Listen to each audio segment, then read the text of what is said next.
Today we're diving into a tough but important topic, betrayal trauma, especially in narcissistic or toxic relationships. Betrayal isn't just about cheating or somebody siding with your enemy. It can take many forms, and understanding these can be your first step toward healing. And today we're going to talk about 7 types of betrayal that affect somebody who is in a narcissistic or toxic relationship. If you're new here, welcome. My name is Lori. I'm a former teacher. I have a master's in school counseling. I am a coach for women who are stuck in narcissistic or toxic relationships and they want to get unstuck so that they can start building peace and joy in their life. Most of us think of betrayal as infidelity or someone choosing your worst enemy over you, but betrayal trauma goes so much deeper.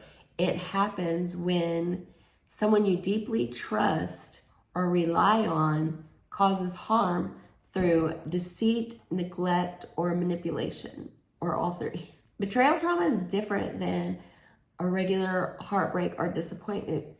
When my first husband left me for a coworker, it felt like death, but worse, because unlike death, betrayal makes you question your worth and your ability to trust. It's a unique kind of grief that is filled with shame and confusion. Your subconscious sees betrayal as danger and you become hypervigilant. You're always on edge, waiting for the next hurt. You may feel disconnected, anxious, or even second guess your own memories. It's like living in a fog, emotionally numb and confused. And a lot of people call this dissociation, and you feel disconnected from your body. Let's talk about the 7 types of betrayal in a narcissistic or toxic relationship. So number 1, I kind of mentioned it before, but infidelity. And that includes emotional affairs, sexual affairs, and even porn addiction. It causes deep shame and anxiety, and it makes you compare yourself to others. And like I mentioned, I experienced this in my first marriage. And, I think if I had gone on and healed that part, that shame that I was feeling about myself, my feelings of worthlessness, I probably wouldn't have gone into my second marriage. But, I thought I was healing. I was doing the work. I was seeing a therapist, but I wasn't really getting to that deep insecurity that had been in me for, my whole life probably. So number 2 is lying. So anytime you find out that your partner has been gaslighting you, denying events, or even rewriting history to make you doubt reality, that is a deep betrayal, because everything you thought was true is really not true. And so you can't feel safe and secure when you know that the person who's supposed to love you the most has been lying to you. And really, lying goes along with most of these types of betrayals, if not all of them, because, the narcissistic or toxic person is trying to hide this side of themselves from you because they don't want their world to blow up. They want to keep things just as they are, status quo.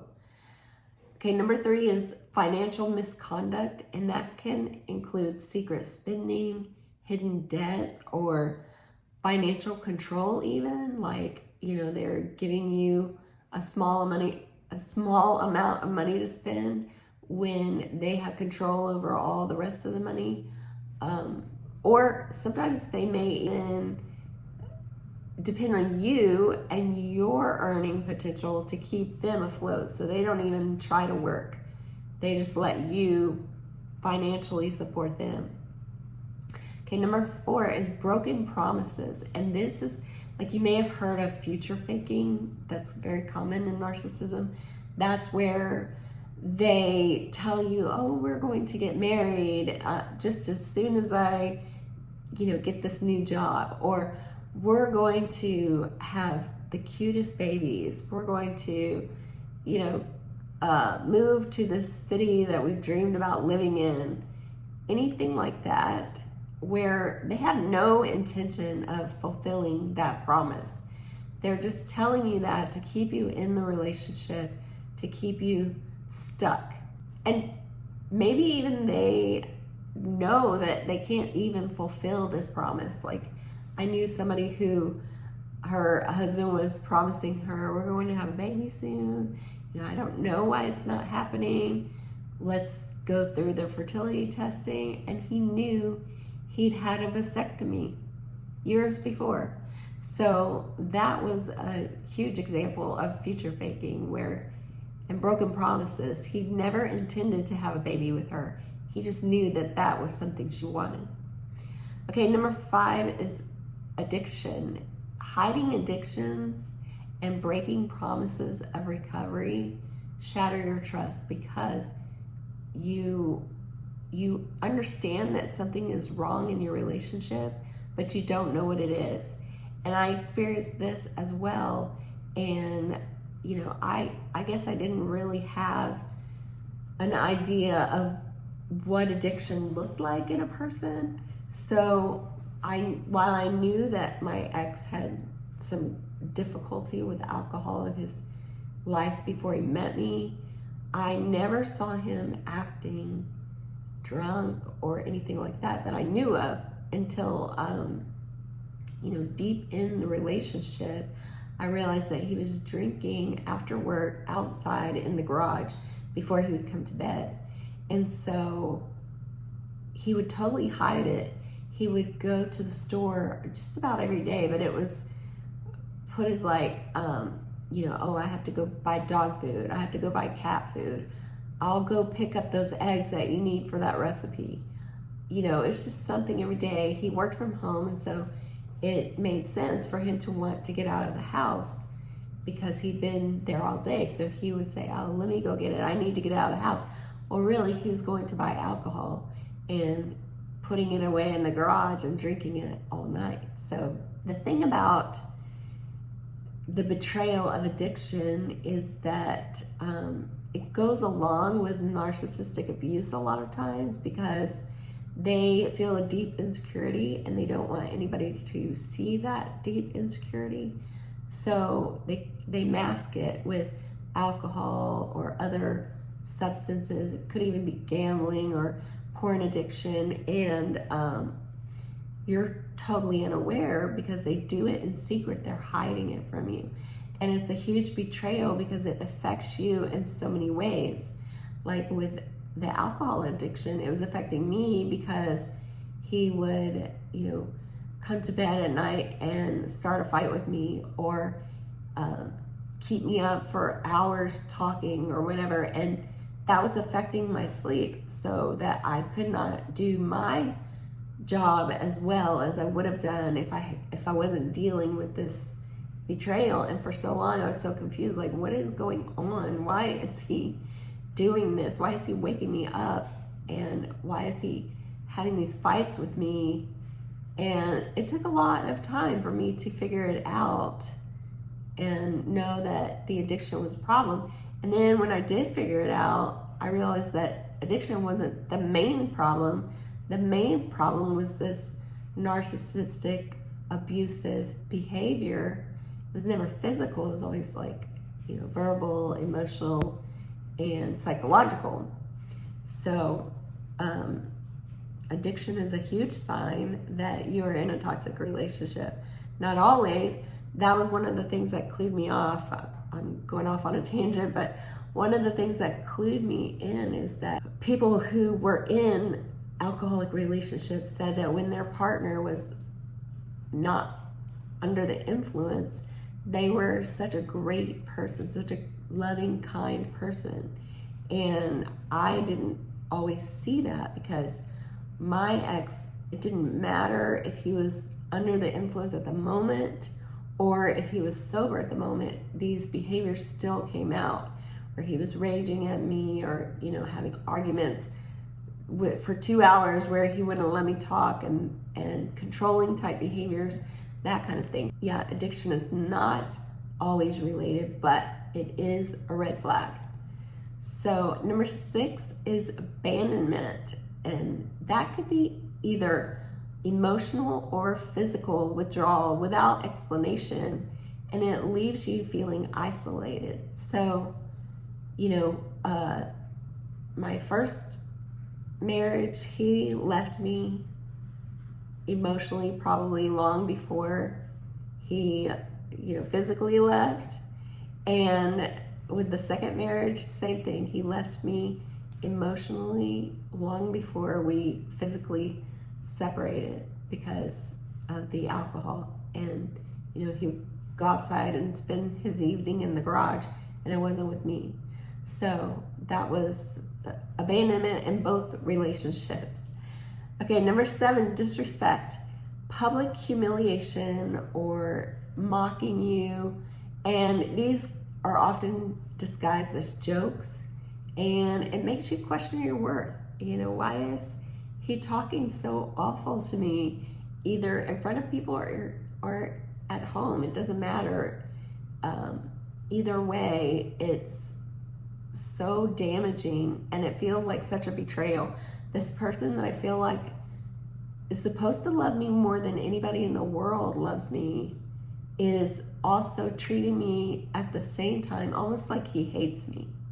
That's the way it feels. If you're experiencing this type of betrayal, it is so painful, and it's just difficult to get over on your own. So speaking of that, if this is hitting home with you and you feel like you need some support, sign up for one of my Peaceful Clarity calls. I'll put the information below in the description. But this call is just, a way for you to speak to somebody who's been there, who understands, and I can help you outline the next steps so that you can start to feel more freedom and more peace. Even if you're not quite ready to leave, you can start working on your plan for your next steps. Okay, betrayal trauma is confusing because you trusted this person to love and protect you. You might hold 2 conflicting beliefs. It's cognitive dissonance, where they hurt you so deeply, but also, on the other hand, they love you more than anyone else in the world.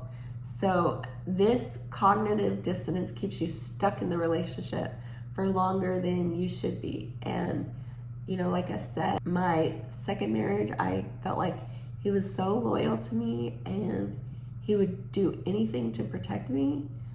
But then at the same time, he was the one hurting me so much. So if you're feeling that, I get it. I totally hear you. Okay, narcissists use love bombing, and that's how they hook you into the relationship.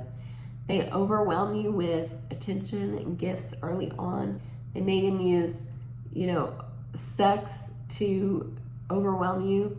Then comes the abuse cycle, and that includes abuse. So you'll feel this big, huge blow up in your relationship, and you won't know what happened. And then the next thing you know, they're being really kind and loving to you again. And you think, what is going on? I'm so confused, I don't understand. Then there's a period of calmness, and then that tension starts to build again, where something is coming pretty soon. You can feel it. And that's that walking on eggshells part of the relationship. And then there's that big blow up again. And this is a cycle. It's the cycle of abuse, and it creates trauma bonding, which makes it really hard to leave. That's why you hear stories about women going back to their partners 6 or 7 times, and that's the average. So some people may go back more and some people less. So your healing starts with acknowledging the betrayal, first of all. Just, this is addiction, this is lying, this is manipulation, he's broken his promise to me. Acknowledge it and name it. And remember, you didn't cause it. The only thing you're guilty of is trying to love this person unconditionally. So it's not your fault that they have betrayed you in such a deep way. There's nothing wrong with you. Sure, you could be better at relationship skills. Of course, we all could. But you didn't do anything that caused them to betray you in such a way. So one of the ways that you can begin to start your healing is to reconnect with your intuition. And I talked about that in the video last week, so I will link that video as well. But notice how your body feels. You might feel tightness somewhere like your chest. You might feel discomfort. I always get stomach aches. You might feel chronic symptoms like migraines or IBS or some kind of foot pain, back pain, shoulder pain, neck pain. Okay, and then the second thing you can do is create safety for yourself. So wake up earlier than everybody else in the household. That's a time where you can find really peaceful quiet. You can meditate, take walks, journal, enjoy a long bath. And then next, find support somewhere, whether it's a therapist, a support group, a coach, a trusted friend, or somebody who's been through this and truly understands. You can also find a friend or loved one who will listen to you whenever you need to talk about this situation, because you're going to need to surround yourself with as much support as you can get. You know, go to 12-step groups, go to church groups, wherever you can find that support, take it in, take up that support with friends and loved ones. Let them love you. And you can rebuild self-trust with small intentional actions, meaning like read uplifting books, pray, listen to positive podcasts, revisit hobbies that you love. Take small, slow steps to raise your vibrations and move away from the negativity that the narcissist or toxic person has pulled you down into. Even when someone you deeply love betrays you, healing and happiness are possible. It's hard and overwhelming at times, I know, because I've been there. But I do know that peace is on the other side. So I'm 2 years out from my second divorce, 3 years since I filed. And so I'm just starting to notice things like the peace came immediately, but I'm just now starting to notice things like where I was just in that dissociation state, I guess. I think about like a tortoise coming out of hibernation, you know? I was doing well, I was relaxed and peaceful, but it's like I'm waking up to things that I didn't even realize I wasn't paying attention to, if that makes sense.